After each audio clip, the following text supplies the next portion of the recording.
Halo, apa kabar semua? Kita berjumpa lagi di Awal Mula Studio.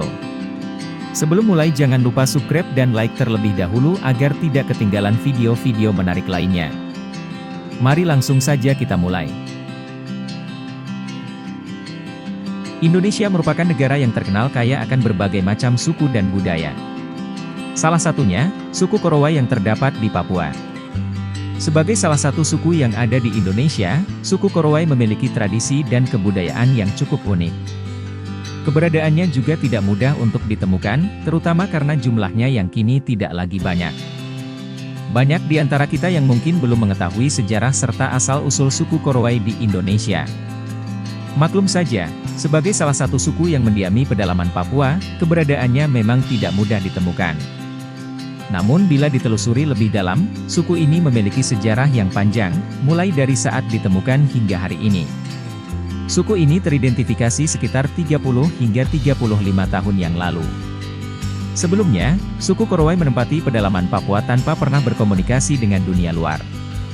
Menempati kawasan yang terletak kurang lebih 150 km dari Laut Arafura, suku ini bertahan hidup dengan cara berburu berbagai macam hewan di hutan. Hingga kemudian pada tahun 1975-1978, tim misionaris dari Belanda yang dipimpin oleh Johannes Veldhuizen menemukan suku ini, kemudian mulai mengadakan penginjilan di daerah tersebut. Sejak saat itu, para misionaris menjelajahi seluruh tanah suku Korowai dan bahkan mempromosikan suku ini hingga ke luar negeri. Mereka bahkan membangun gereja, sekolah serta sebuah klinik. Mereka juga yang memprakarsai film dokumenter tentang salah satu suku Papua ini dan pada akhirnya pemerintah Indonesia menyadari keberadaan suku Korowai. Pada tahun 1990, ketika para misionaris meninggalkan suku tersebut, masyarakat Korowai mulai menerima bantuan dari pemerintah dan terlibat dari proyek-proyek kehutanan yang diprakarsai oleh perusahaan asing. Suku Korowai memiliki beberapa adat serta tradisi yang cukup unik, salah satunya yaitu membangun rumah pohon. Bukan rumah pohon yang hanya didirikan beberapa meter dari permukaan tanah, namun suku ini membangun rumah setinggi hingga puluhan meter di atas pohon. Karena bertempat tinggal di atas pohon, julukan manusia pohon seringkali disematkan untuk orang-orang Korowai. Bukan tanpa alasan, hal tersebut mereka lakukan untuk melindungi diri dari serangan hewan buas dan risiko banjir. Pembuatan rumah pohon dikerjakan oleh orang-orang Korowai dengan seksama. Mulai dari memilih bahan, serta menentukan lantai dan pohon yang akan digunakan sebagai penopang utama. Umumnya suku ini memilih pohon yang besar dan kokoh sebagai tiang utama rumah. Kemudian dindingnya terbuat dari kulit pohon sagu. Lantai rumah menggunakan cabang pohon, sedangkan atap rumah berasal dari dedaunan hutan. Selain itu, rumah orang Korowai juga dibuat dari pilihan tali rotan dan dilengkapi oleh tangga yang menjulang hingga ke dasar tanah. Selain keunikan berupa rumah di atas pohon, suku Korowai juga memiliki bahasa percakapan sehari-hari berupa bahasa Awi Dumut yang biasa digunakan sebagai bahasa komunikasi oleh kebanyakan suku di Papua Tenggara. Mereka juga mengenal pesta sagu yang dilakukan sebagai perayaan peristiwa tertentu seperti kelahiran bayi ataupun pernikahan. Dalam pesta ini, umumnya orang Korowai menyembelih babi sebagai hidangan dan pertanda bahwa ada peristiwa besar yang patut dirayakan. Salah satu tradisi unik yang sedikit menakutkan yaitu rumor tentang suku Korowai sebagai suku kanibal. Hal ini memicu ketertarikan dunia pada suku ini, namun sekaligus merasa takut untuk mengunjunginya. Ternyata, setelah ditelusuri lebih jauh oleh beberapa relawan asing, ternyata suku ini tidak mengonsumsi daging manusia untuk makanan sehari-hari. Lebih tepatnya, orang Korowai melakukan ritual memakan daging manusia yang melanggar aturan mereka, misalnya tukang sihir atau biasa disebut dengan hua-hua.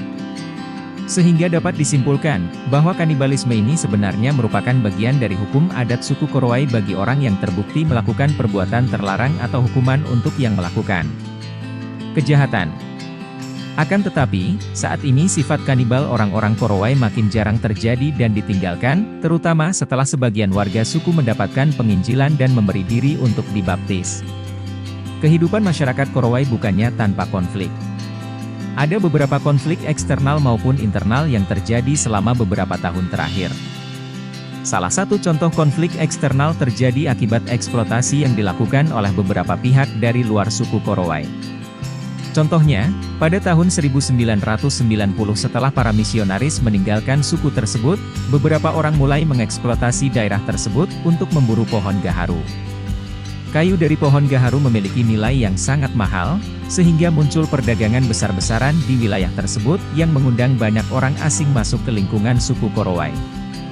Ramainya populasi pendatang menyebabkan adanya prostitusi di kawasan hutan liar di daerah suku Korowai, sehingga penyakit AIDS sempat berkembang pesat saat itu. Ketika perdagangan gaharu menurun di tahun 1999, maka endemik penyakit tersebut juga makin menurun.